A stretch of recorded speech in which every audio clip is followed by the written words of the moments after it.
Welcome back जनाब and once again good morning to all of you. आपको program में एक मरतबा फिर से खुश आमदीद कहते हैं। और जैसा कि प्रोग्राम के आगाज़ में मैंने आपसे जिक्र किया था कि आज मैं आपकी मुलाकात एक ऐसे मसीहा से करवाने जा रही हूँ जिसके लिए जो ऐसे लोग जो कि वसाइल नहीं रखते वो शायद उस मसीहा के मुंतज़र हैं। आजकल लोग सोचने समझने वाले कम, गौर फिक्र करने वाले गम हैं। हम अपनी दुनिया में मस्त बस दौलत मालूमता जमा करने के लिए एक दौड़ में लगे हुए हैं, चाहे वो जायज़ तरीके से हो या फिर नाजायज़ तरीके से हो। यहाँ पे मैं आपको एक बात बताऊँ, बिला इम्तियाज़ अगर कोई इंसानियत की खिदमत करने वाले लोग शायद बहुत कम हम में रह गए हैं। यहाँ पर मैं इससे पहले कि अपने मेहमान से आपका मैं तारुफ करवाने चाहूँगी, मैं यहाँ पे आपको एक पैगाम, एक मैसेज सिर्फ यही देना चाहूँगी कि हमें सिर्फ अपने हिस्से की शमा रोशन करनी है, हमें सिर्फ अपने हिस्से का काम करना है। हमें हर वक्त नहीं ब्लेम करना हमारे मुल्क की जो सियासतदान हैं उन्होंने क्या किया, उन्होंने क्या नहीं किया। हमने ये देखना है कि हम क्या कर रहे हैं। हमने अपने गिरेबान में एक मरतबा ज़रूर झांक कर देखना है कि क्या हम अपने हिस्से का काम कर रहे हैं। और आप मेरी बात पर यकीन करें कि आप तब तक एक कामिल मुसलमान नहीं हैं, आप तब तक एक मुकम्मल मुसलमान नहीं हैं अगर आपका हमसाया जो है वो भूखे पेट सो रहा है। हम हमेशा तनकीद करते हैं ना कि हम एक ऐसे माशरे का हिस्सा हैं जहाँ पर लोगों में दर्द दिल नहीं है, जहाँ पर लोगों में एहसास नहीं है। लेकिन मैं आपको यकीन दिलवाना चाहती हूँ आज इस बात का कि अभी ऐसे लोग हम में हैं जो कि वो दर्द दिल रखते हैं, जो लोगों की फलाह के लिए, इंसानियत के लिए बिला इम्तियाज़ होके, मज़हब से बढ़कर, किसी नस्ली तासुब से बढ़कर, हर लिहाज से कि इंसान को इंसान समझकर उसकी फलाह के लिए काम कर रहे हैं।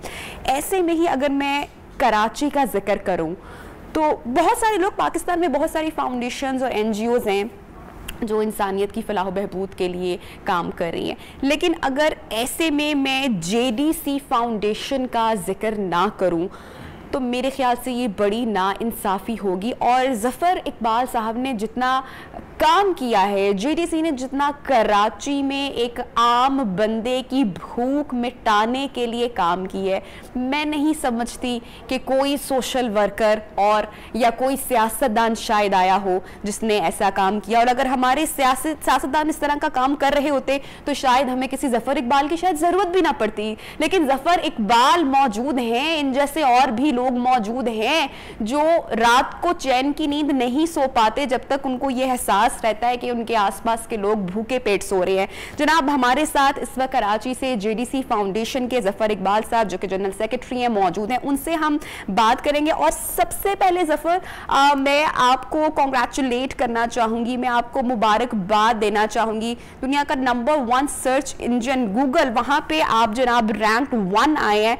सो मैनी कॉन्ग्रेचुलेशंस और सो मच एप्रिसिएशन हमारी तरफ से, हमारी टीम, हमारे चैनल की तरफ से। जितना ज़बरदस्त आप काम कर रहे हैं कराची में, चाहे वो फ्री दस्तरखान के हवाले से काम हो, चाहे वो फ्री डायलिसिस सेंटर हो, या फिर जनाब कुर्बानी के हवाले से लोगों का आपके साथ हो, चाहे सैलाब ज़दगान हो या जो है ज़लज़ला मुतासरीन हो, हमेशा आपने आगे बढ़ चढ़ कर काम किया है। चाहे लोगों की आपको थ्रेट्स भी रही हो, आप पर सवालात या उंगली भी उठाई हो, आपने लोगों की सवालों की, उनकी तनकीद की परवाह किए बगैर हमेशा काम किया है।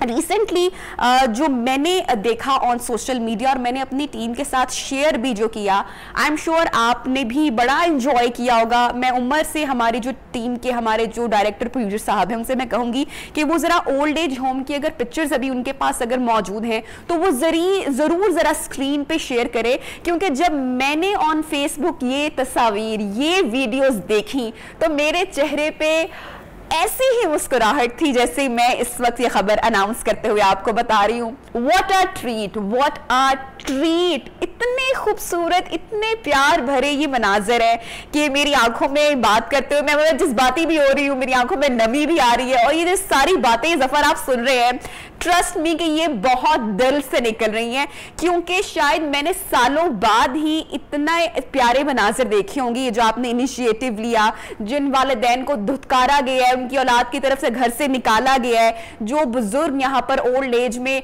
अपने जिंदगी के आखिरी दिन शायद गिन रहे हैं, उनके चेहरों पर आप एक जो मुस्कुराहट लेकर आए हैं, सो वेल डन। अच्छा जी, जफर आप मुझे सुन पा रहे हैं? Good morning. जी जी जी, गुड मॉर्निंग। मैं आपको बिल्कुल सुन पा रहा हूँ। मुझे अब भी समझ में नहीं आ रही कि मैं आपको किस किस बात पे अप्रिशिएट करूं। ओल्ड एज होम के बुजुर्गों के चेहरों पर जो आप मुस्कुराहट लेकर आए हैं, या फिर जो अब्दुल वारिस कराची का नन्हा जो है अपनी वालदा के हाथों से जो डोनट्स बनाकर जो फरोख्त करता है, या मैं आपको उस बात पे पहले मुबारकबाद पेश करूं? आपका माशाल्लाह कोई ये कारनामा नहीं रहा जफर। नहीं, बस कोशिश कर रहे हैं हम तो। हमने तो कोविड में भी एशिया का सबसे बड़ा राशन प्रोग्राम चलाया पाकिस्तान भर में, और अभी तो हमने 15 दिन पहले लाहौर में भी फ्री रेस्टोरेंट खोल दिया है, और बैतुल माल के सरबराह ज़हीर अब्बास खोखर साहब से उसका इफ्तिताह कराया है, और पिम्स अस्पताल के बाहर रेस्टोरेंट लगा दिया है। हम वर्क कर रहे हैं। पाकिस्तान में 70 सालों से जो सरकारी अस्पताल के बाहर मरीजों के अटेंडेंट आते हैं, उनके लिए खाने का कोई निज़ाम नहीं था। तो जिस तरह हमने कराची में किया है, जिना अस्पताल, अब्बासी शहीद अस्पताल, बैतुल सुकून अस्पताल, कोरोना का अस्पताल, और ये जो एक्सपो सेंटर फील्ड अस्पताल है, सक्खर का फील्ड हॉस्पिटल, ऐसे हमने लाहौर में रेस्टोरेंट खोल दिए हैं, जिस तरह कराची में रेस्टोरेंट खोले हैं, इस्लामाबाद में खोल दिए हैं।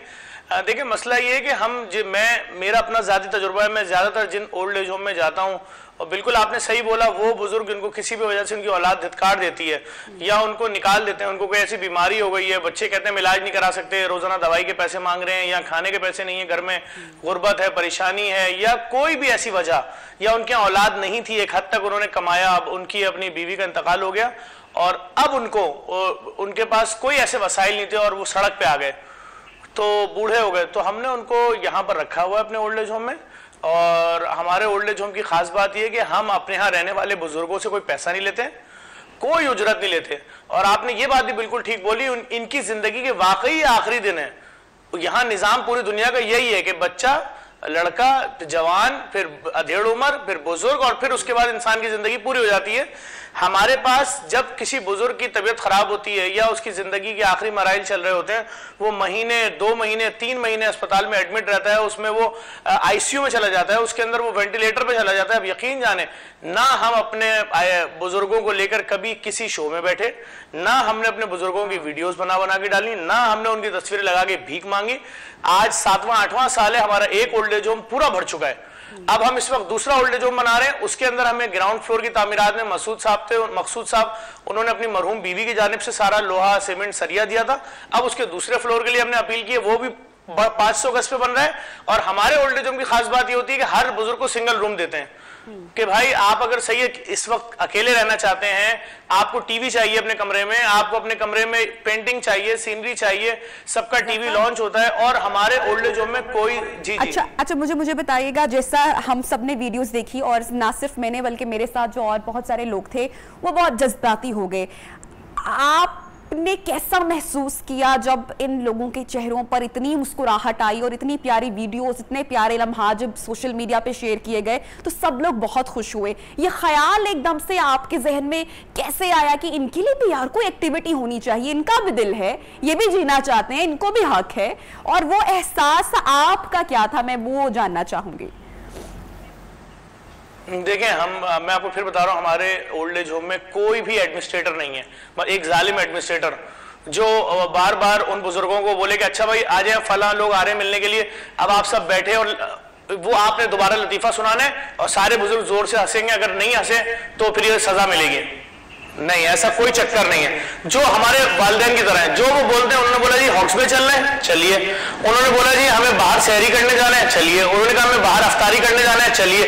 उन्होंने कहा हमें हाईवे के रेस्टोरेंट जाना है, चलिए। अगर फैमिलीज आती हैं इतवार को या किसी और दिन मिलने के लिए, तो आप यकीन जाने हमारी तरफ से एक बुजुर्ग को भी उठाया नहीं जाता। अगर कोई सो रहा है, सोता रहेगा, अगर कोई आके बैठना चाह रहा है, आपसे बात करना है, बैठेगा। कोई ऐसा चक्कर नहीं है कि जी अगर कोई चैनल आया है, कोई दारा आया है तो हम सबको उठा दे, उठो, बीमार हो तुम आके बैठ जाओ, और हम उनकी किसी की बीमारी को हाईलाइट नहीं। जिसको जैसे कंफर्ट फील कर रहे हैं वैसे होगा। हमारा मकसद ही यही है। पहले इतनी टेंशन है, अजियत लेके बेचारे जिंदा है। ब्रेक आपको पता, लाइव शो में, प्रोग्राम में ब्रेक भी बहुत जरूरी होती है। अब्दुल वारिस की कहानी भी मैं आपसे जानना चाहूंगी। एक छोटी सी ब्रेक से हम वापस आ रहे हैं, आप साथ ही रहिएगा और हमारी audience please stay with us.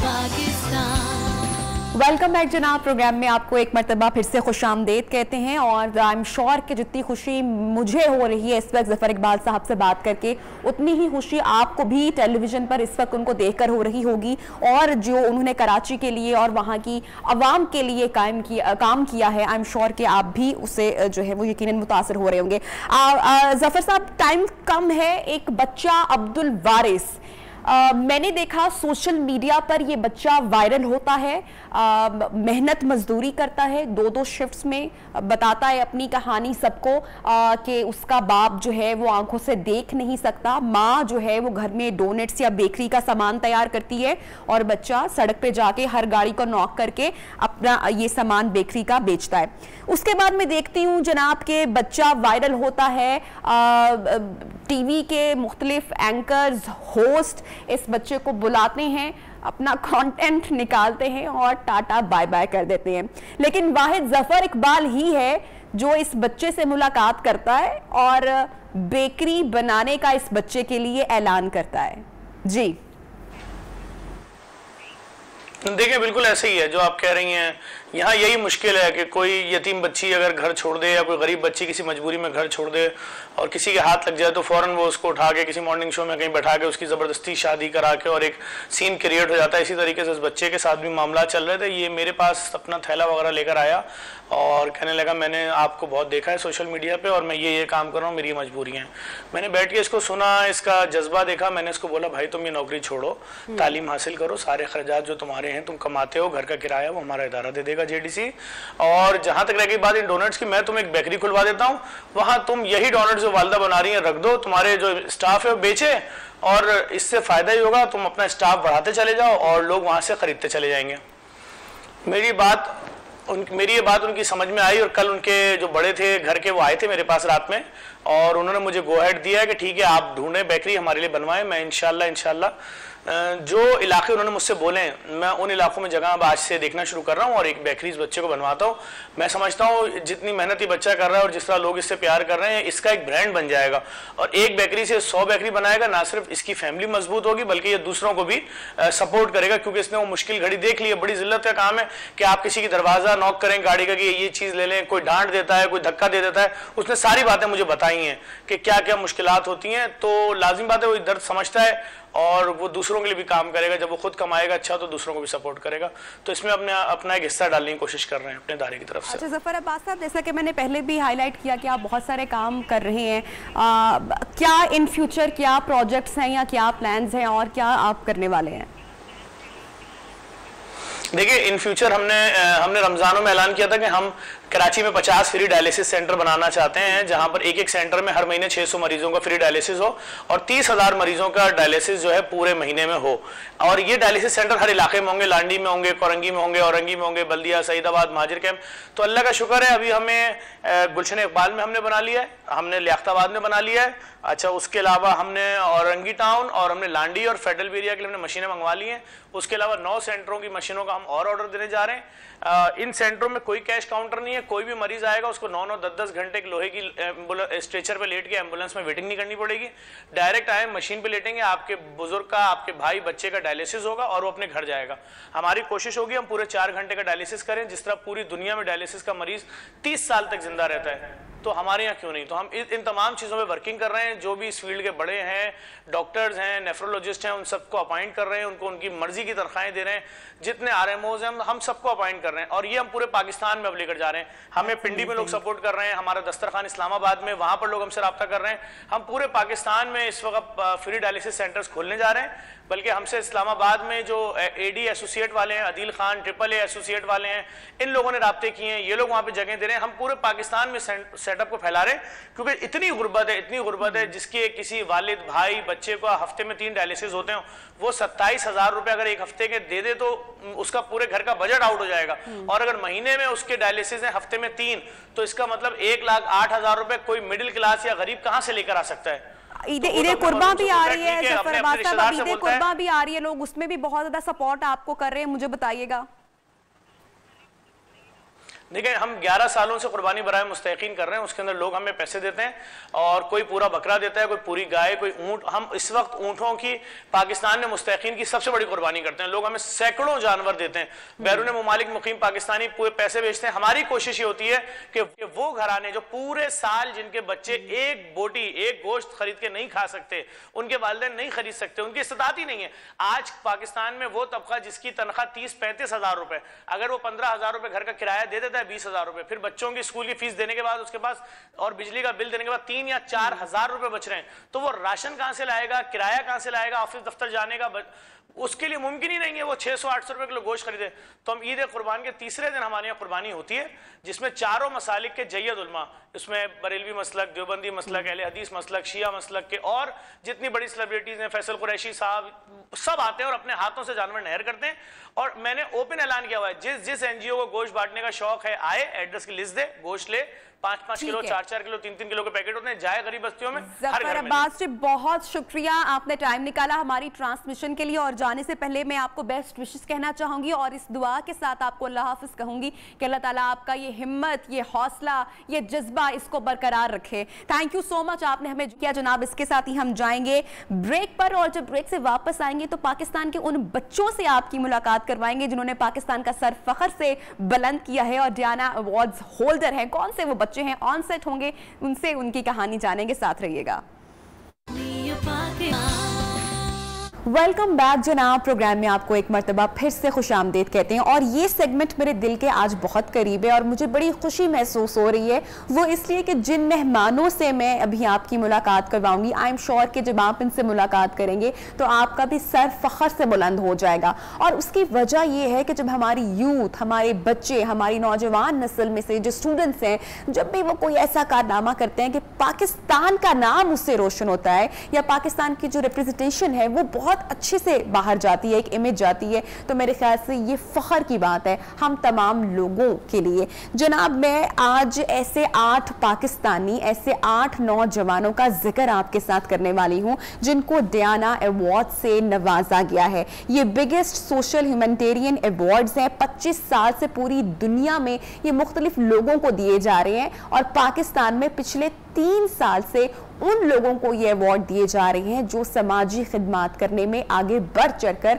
Society में अपना किरदार, अपना पार्ट प्ले करते हैं। प्रिंसेस ऑफ वेल्स डियाना, उनके जो है याद में ये अवार्ड दिया जाता है। खैराती ये इदारा है और बड़ी ज़बरदस्त बात है कि हमारे जो स्टूडेंट्स हैं, हमारे जो नौजवान हैं, वो इसमें नॉमिनेट हुए हैं और उनको ये एजाज़ हासिल हुआ है। जी, इन स्टूडियो हमारे साथ कुछ मेहमान मौजूद हैं, उनसे अब आपकी मुलाकात करवाते हैं। जनाब, सबसे पहले इज़्ज़तुल्लाह हमारे साथ मौजूद हैं, कोयटा से इनका ताल्लुक है। कोयटा से जनाब ये आए हैं और ये क्या काम कर रहे हैं जिसकी बिना पर इनको ये अवार्ड मिला है वो मैं आपको बताती चलूं। बलूचिस्तान में ख़वातीन की तालीम के हवाले से 3000 बच्चों के लिए तालीमी मराद का बंदोबस्त करने वाले ये हैं और 200 जो है तकरीबन अफगान पनाह गुज़ीनों लड़कियों को भी स्कूल में ये दाखिल करवा चुके हैं, नॉमिनेट हुए हैं और उसके बाद उनको ये अवार्ड से नवाजा गया है। उसके बाद हमारी जनाब जो अगली दूसरी मेहमान है जिनका नाम है आयशा शेख और इनका ताल्लुक है सक्खर से,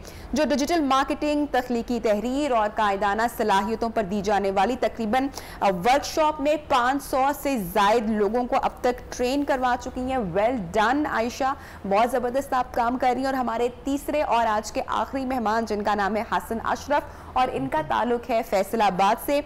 उम्मीद के नाम से एक फलाही इदारा इन्होंने कायम किया है जो नाख्वानगी के खात्मे समेत नौजवानों में खुद एतमादी पैदा करने और जो मनफी मुसावात को फ़रोग़ देने के लिए जो है वो काम करता है।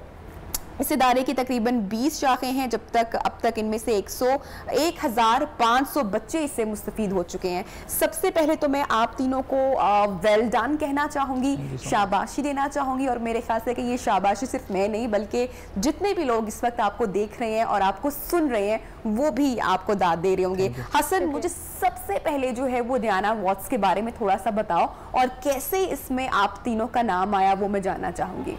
बिस्मिल्लाहिर्रहमानिर्रहीम। First of all thank you so much for inviting us hair. और अल्हम्दुलिल्लाह बड़ी ही खुशी होती है जब हम देखते हैं कि हमारी वजह से इस मुल्क का नाम रोशन हो रहा है। इस मुल्क ने हमें इतना कुछ दिया है, तो जब हमारी वजह से रिप्रेजेंटेशन आती है बहुत खुशी होती है। डायना अवार्ड की एक तो नॉमिनेशन बहुत स्ट्रिक्ट है, इसका जजिंग पैनल इतना बड़ा है और इसकी बहुत स्क्रूटनी होती है और दुनिया से लाखों लोग इसके लिए अप्लाई करते हैं, पूरी दुनिया से। और फिर स्पेसिफिक तादाद है ऑलमोस्ट 250 to 300 जो इसमें यूथ है जो सिलेक्ट की जाती है उनके जजिंग पैनल से from all over the world. और उसमें लाखों में से 200-300 लोग सिलेक्ट किए जाते हैं, सब अप्लाई करते हैं, नॉमिनेट होते हैं मुख्तलिफ लोगों के जरिए। और अल्हम्दुलिल्लाह 8 पाकिस्तानी वो सिलेक्ट हुए हैं। हर साल, पिछले साल भी इसी तरह 5 से 6 पाकिस्तानी सिलेक्ट हुए थे, उससे पिछले साल भी, और इस साल अल्हम्दुलिल्लाह 3 साल से पाकिस्तान में है।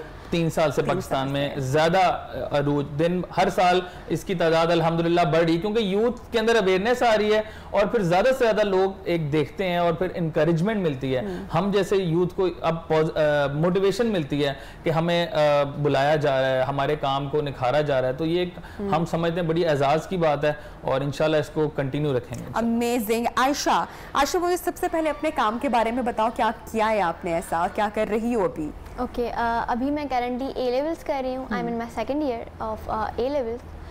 और अगर मैं इस अवार्ड के मुतालिक जिस चीज़ पे मुझे ये अवार्ड मिला है, अगर मैं उसके मुतालिक बताऊँ तो मैंने क्रिएटिव राइटिंग, डिजिटल मार्केटिंग और लीडरशिप स्किल्स के कोर्सेज करवाए हैं ड्यूरिंग पैंडमिक लोगों को, जब सब लोग आप खुद स्टूडेंट हो लेकिन उसके अलावा आप ट्रेनिंग कर रहे हो? जी। क्योंकि बैक इन 2019 जब मैं यूएसए से क्रिएटिव राइटिंग का कोर्स करके वापस आई थी और फिर कुछ वक्त बाद ही कोविड आ गया था पाकिस्तान में, तो स्टूडेंट तो काफ़ी मसाइल पेश आ रहे थे। ऑनलाइन क्लासेस लेने में बोर हो जाते थे, वो उनको चीज़ें समझ नहीं आती थी। तो मैंने ये इनिशिएटिव शुरू किया कि कुछ एंटरटेनिंग, कुछ क्रिएटिव उनको सिखाया जाए जिससे वो अर्न भी कर सकें और उनमें कुछ स्किल्स ऐसी डेवलप हों जो उनके लाइफ लॉन्ग स्किल्स हों। अच्छा, और ये सारी जो वर्कशॉप्स है ये आप खुद मुनक्किद करवाते हो? किस तरह से इसका सारा प्रोसीजर होता है? चूँकि उस वक्त कोविड था तो जब जब हमारे लिए पॉसिबल हुआ तो हमने फिजिकल वर्कशॉप्स करवाए। जब बहुत रिस्की था क्योंकि लोगों की हेल्थ के बारे में भी सोचना था। क्या एज है आपकी? I am 17. You are 17 and माशाल्लाह I am so amazed आपसे मुलाकात करके। You are too young माशाल्लाह। कहाँ से इतनी सारी मोटिवेशन मिली? It all comes from my father. जब कोविड आया था तो सबसे पहले उन्होंने ये इनिशिएटिव शुरू किया था कि वो एरिया के लोगों में कोविड के लिए अवेयरनेस और उनके फिर जो किट्स हैं, मास्क और जो स्टफ होता है वो उनको डिस्ट्रीब्यूट करें। तो मैंने उनको देख के सोचा कि मैं भी कुछ ऐसा करती हूँ जो कि सोसाइटी के लिए अच्छा हो, जो कि लोगों को कुछ नया करने के लिए मोटिवेट करे, क्योंकि कोविड था, मेंटल हेल्थ इश्यूज, सब कुछ इतना ज़्यादा डिप्रेस हो गए थे लोग, कुछ कोई एक्टिविटी करने को नहीं है। तो जी, मोटिवेशन। ऐसे तो बहुत दूर से आप आए हैं और बड़ा सफ़र करके आप आए हैं, लेकिन लोग सफ़र ना कर सकें उसके लिए आप इतना प्यारा काम कर रहे हैं, इतना अच्छा काम कर रहे हैं। कैसे ख्याल आया और कैसे हिम्मत कैसे आ गई? तो बड़े बड़े लोग नहीं कर पाते हैं। सबसे पहले तो बहुत शुक्रिया कि आप लोग ने मुझे इनवाइट किया। 1999 से ब्रिटिश गवर्नमेंट ने ये DNI अवार्ड का प्रोसीजर स्टार्ट किया था। वहाँ से लेकर 2021 तक बलूचिस्तान से कोई भी सिंगल बंदा या यूथ सिलेक्ट नहीं हुआ है। I am the first one, मैं पूरे बलूचिस्तान से पहला बंदा हूँ इस साल DNI अवार्ड के लिए सिलेक्ट हुआ और मैंने ये ब्रेक थ्रू किया और इंशाल्लाह आगे उम्मीद है कि बलूचिस्तान से यूथ आएंगे। मैं एजुकेशन के ऊपर काम कर रहा हूँ पिछले 5 साल से। मेरा एक फलाई इदारा है चिराग एजुकेशनल वेलफेयर सोसाइटी। 2017 में मैंने इस इदारे का बुनियाद रखा।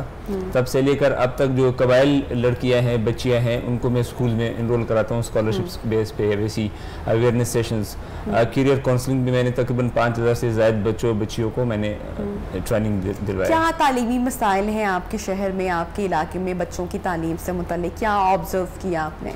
बलूचिस्तान जो है वो आउट गोइंग चिल्ड्रंस का गढ़ या घर समझा जाता है पूरी दुनिया में। वहाँ पे जो गर्ल्स लिटरेसी रेट है सबसे कम है। 21% गर्ल्स जो है ना वो लिटरेट है। तो इस गैप को ख़त्म करने के लिए मैंने ये कोशिश की कि अगर आप ख़ुद इकदाम नहीं उठाएंगे, ख़ुद कोशिश नहीं करेंगे, आपका ये सेटअप चेंज करने के लिए गवर्नमेंट या कोई इदारे से आप तवक्को ना करें, क्योंकि अगर आप ख़ुद कुछ नहीं कर सकते आप इदारों से क्या तवक्को करोगे। तो मैंने ख़ुद ये इनिशिएटिव लिया, कोशिश ये की कि कुछ ना कुछ चेंज आ जाए सोसाइटी में। कुछ लोग आपके साथ पे मिले या आप अभी तक अकेले सोलो राइड पे हो? मैं अल्हम्दुलिल्लाह अभी टीम जो पहले था अब बहुत बढ़ गया है। हमारे साथ तकरीबन एक ब्रांच क्वेटा में, एक पेशावर में, अक्सर काम में करता हूँ क्वेटा में।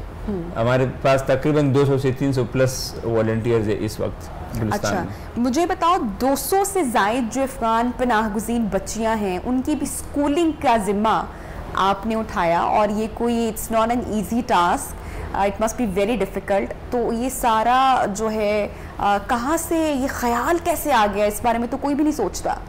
अब रिसेंटली हमें एक प्रोजेक्ट मिला था बैक टू स्कूल कैंपेन के नाम से। Back to school campaign. Back to school campaign में हमने ये किया 200 अफगान रेफ्यूजीज गर्ल्स को आइडेंटिफाई किया, फिर मुख्तलिफ जो उनको आइडेंटिफाई करना भी एक मुश्किल टास्क होगा। पहले तो हमने पहले उनको आइडेंटिफाई किया, फिर उनके पेरेंट्स को कन्विंस किया कि इनके जो अखराजात है वो हम अपनी ज़िम्मे उठाएंगे अगर आप उनको छोड़ दें, क्योंकि सबसे बड़ी मसला बलूचिस्तान में ये है कि आप उनके पेरेंट्स को मुतमईन नहीं कर सकते। हाँ, क्योंकि वो कहेंगे कि ये गलत है, बाहर जाएंगे अगर कोई इशू हो गया, ट्रैवलिंग कैसे होगा, कैसे जाएगी, कैसे आएगी। तो ये स्टीरियोटाइप भी ब्रेक करना एक टास्क था, बहुत चैलेंजिंग रहा होगा इस पूरे सफर में। बिल्कुल बहुत सख्त ये था कि हमने माशाल्लाह इस चीज़ में कामयाब हो गए कि आखिरकार उनको कन्विंस किया और फिर इन बच्चियों को इनरोल कराया स्कूलों में। क्या तब्दीली आएगी आपको लगता है इससे, आपके जो है वो? अब एक चीज़ ये है चेंजिंग, मैं ये समझता हूँ कि पहले अफगान रेफ्यूजीज बाहर नहीं आ रहे थे और लोगों का माइंडसेट भी तब्दील हो रहा है अब। हाँ, माइंडसेट तब्दील हो रहा है। वो साथ साथ वो कह रहे हैं कि एजुकेशन के अलावा हम अपने टारगेट्स गोल्स अचीव नहीं कर सकते। अगर कौमों ने तरक्की की है तालीम के मद में, अगर हम तालीम में कंट्रीब्यूट करेंगे, तालीम को आगे ले आएंगे, बच्चे यूथ को अप्रिशिएट करेंगे, तो हो सकता है कि तब्दीली आ जाए। ठीक है। अच्छा हसन, मुझे बताओ ये जो उम्मीद के नाम से फलाही इदारा कायम किया है, इसके बारे में थोड़ा सा शेयर करो। मैम, उम्मीद का आगाज़ 2017 से हुआ। ये आगाज़ एक बच्चे से किया था मैंने। अच्छा। मैं एक प्रोजेक्ट के सिलसिले में किसी जगह पे गया था, वहाँ पर वो बच्चा मुझे मिला और उस बच्चे ने, मैं कपड़े सर्दियों के हम बांट रहे थे, वॉलंटियर सर्विस कर रहे थे, तो उस बच्चे ने कहा सर आप मुझे कपड़े दे रहे हैं पर मैं पढ़ना चाहता हूँ। अच्छा, मुझे कपड़े मत दो, वर्कशॉप पे काम कर रहा था वो बच्चा, तो मैं पढ़ना चाहता हूँ। वहाँ से बात मेरे माइंड में ऐसी क्लिक की, वो बच्चा ये एक क्षमा बना कि उस मैंने सोचा इनकी तालीम के ऊपर काम किया जाए। चाइल्ड लेबरर्स हैं और जो स्लम्स के बच्चे हैं, जिनके जो सुबह को काम करते हैं लेकिन बस वो शाम का प्लेटफॉर्म नहीं है, तो उम्मीद ने हमने स्कूल्स ओपन किए चाइल्ड लेबरर्स के, जो कि इवनिंग बेस्ड स्कूल्स हैं सारे, जहाँ पर वो बच्चे जो कोई भीख मांगता है या वो जो वर्कशॉप्स में काम करते हैं, किसी ब्रिक भट्टे पे काम करते हैं, वो शाम को आके हमारे स्कूल्स में तालीम हासिल करते हैं। और अल्हम्दुलिल्लाह हमने 3 सालों के अंदर पूरे पाकिस्तान में 20 स्कूल्स ओपन किए, जहाँ पर टोटल जो बच्चे तकरीबन 1500 से ज़ायद बच्चे तालीम हासिल वहाँ से कर चुके हैं अल्हम्दुलिल्लाह। और इसके साथ साथ अब हम क्या लेकर चल रहे हैं, हम स्किल्स साथ साथ इन बच्चों को सिखा रहे हैं, लाइक फ्रीलांसिंग, ई कॉमर्स के हवाले से। उसके साथ साथ हम बच्चियों को सिलाई कढ़ाई का स्किल सिखा रहे हैं, बच्चों को हम अकाउंटिंग का स्किल सिखा रहे हैं, ताकि ये बच्चे यहाँ पढ़ें भी, कुछ स्किल सीखें और आगे कमा सकें। कमाएंगे तो इनके माँ बाप भी और इनको कहेंगे कि जी पढ़ो, इनसे भीख नहीं मंगवाएंगे, इनको वर्कशॉप्स पे नहीं लेकर जाएंगे, क्योंकि ये एक हमारे माशरे में एक बहुत बड़ा अलमिया है कि हम तालीम के ऊपर, जैसे इज्जतुल्लाह भाई बात करें, तालीम के ऊपर हम फोकस नहीं दे रहे और हमारी गवर्नमेंट भी नहीं दे रही। जितना ज़्यादा से ज़्यादा हम, तालीम ही एक बुनियाद होती है। वो नेल्सन मंडेला ने एवी नहीं कहा था कि education is the only weapon that can change the world. तो अगर हम एजुकेशन के ऊपर फोकस नहीं करेंगे तो अल्टीमेटली हम पीछे रहेंगे। अच्छा आयशा, मुझे थोड़ी सी अवार्ड सेरेमनी जो आपकी हुई उस हवाले से बताओ। ट्रैवल आप लोग नहीं कर पाए क्योंकि पेंडेमिक है, कोविड है। अगर ये ना होता तो आप लोग ट्रैवल करते तो तकरीब में शिरकत करते, और कौन फिर आपको अवार्ड देता? Prince Harry. अच्छा जी। तो जो यहाँ पर अभी जो वर्चुअली जो आपकी अवार्ड विनिंग सेरेमनी हुई है उस हवाले से बताओ कैसा रहा? जो वर्चुअल सेरेमनी हुई थी उसमें भी प्रिंस हैरी आए थे, उन लोगों ने हमें वर्चुअली अवार्ड दिया। काफ़ी ज़्यादा और गेस्ट स्पीकर्स उसमें थे। जिन जिन लोगों को ग्लोबली अवार्ड्स दिए गए हैं वो लोग थे, उनके नाम के साथ उनके कंट्री का फ्लैग था, द रियली प्राउड मूवमेंट। और पाकिस्तान से कुछ लोग थे, बाकी कंट्री से भी थे। तो एक ये ग्लोबल अवार्ड है और मुझे बहुत अच्छा लगा कि किसी एक ग्लोबल अवार्ड में हमारी कंट्री का भी फ्लैग है। हसन? ये मैम सबसे बड़ी बात है, प्राउड मोमेंट्स आप सब लोगों के लिए, मतलब बाकी जो स्टूडेंट्स यहाँ पे नहीं आ सके उनके लिए भी बहुत प्राउड मोमेंट है। और ऑनेस्टली हमें भी शायद इतना अंदाजा नहीं था कि इसकी कितनी बड़ी हाइप है, ये कितनी बड़ी अचीवमेंट है, ये जब अवार्ड जीता और पूरे पाकिस्तान आगे मिली आपको कि आगे अब क्या कुछ कर दिखाना है। इज़्ज़तुल्लाह जी आगे अब क्या करना है आगे इंशाल्लाह, क्या प्लान है? मेरा गोल काफ़ी वाज़ेह है। मैंने अपने वालिद के नाम पे एक लाइब्रेरी एंड डिजिटल सेंटर को खोला है कोयटा में, Shaheed Haji Mohammadi digital library and research centre. वो इस वजह से कि पूरे पाकिस्तान में रिसर्च का जो कल्चर है या जो बुक कल्चर है ये बिल्कुल है ही नहीं, लोग पढ़ते ही नहीं, लोग रिसर्च करते ही नहीं, सारे कॉपी पेस्ट या इधर से या उधर से। तो मैंने ये कोशिश की कि आगे मैं ये कल्चर मुतारिफ कराऊँ बलूचिस्तान में बल्कि पूरे पाकिस्तान में, ताकि लोगों का रुझान किताब की तरफ आए, वो किताबें पढ़ें और रिसर्च करें। अच्छा, इसमें एक मैं मैम पॉइंट ऐड करना चाहूँगा जो कि बहुत इम्पोर्टेंट समझता हूँ मैं, कि आपने देखा कि हमें बाहर के मुल्क से मोटिवेशन मिल रही है, प्रिंस हैरी आके हमें अवार्ड्स दे रहे हैं, तो मैं चाहूंगा कि हमारे अपनी गवर्नमेंट को भी ऐसा इनिशिएटिव लेना चाहिए। बिल्कुल, इट्स अ मैसेज आल्सो कि हमारी जो एनजीओज हैं या जो हमारे इदारे हैं उनको भी हमारे इन बच्चों को यकीनी तौर पे अप्रिशिएट करना चाहिए, दाद देनी चाहिए, ताकि अगर ये इतनी कम उम्र में अभी इतना ज़बरदस्त बड़ा और अच्छा काम कर रहे हैं तो इनको जो मोटिवेशन मिलेगी, जो अप्रिसिएशन मिलेगी, उससे ये कितना कुछ आगे भी कर गुजर जाएंगे। बहुत शुक्रिया आयशा आपका, इज़्ज़तुल्लाह और हसन कि आप लोग आए और सब लोगों को अपनी इतनी कम उम्र में इतनी बड़ी अचीवमेंट के बारे में आपने बताया। हमारी टीम की, हमारे चैनल्स की, आई एम श्योर जितने लोग देख रहे हैं उन तमाम लोगों की बेस्ट विशेस आपके इस गुड कॉज के साथ हैं और आप लोग ऐसे ही ज़बरदस्त फलाही समाजी काम करते रहें और अपने मुल्क का नाम रोशन करते रहें। जनाब, इसके साथ ही प्रोग्राम का वक्त होता है ख़त्म, हमें दीजिए इजाज़त। कल होगी आपसे मुलाकात। अल्लाह हाफिज़।